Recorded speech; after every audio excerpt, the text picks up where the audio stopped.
Hey, I'm Lanning, and I just got off the all-new Blizzard Thunderbird Sport CA.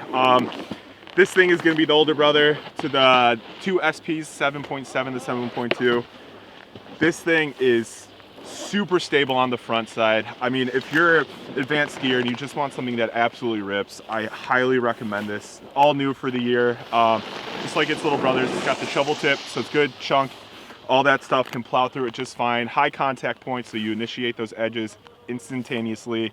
It just grips and it just wants to pull you in while you're in complete control.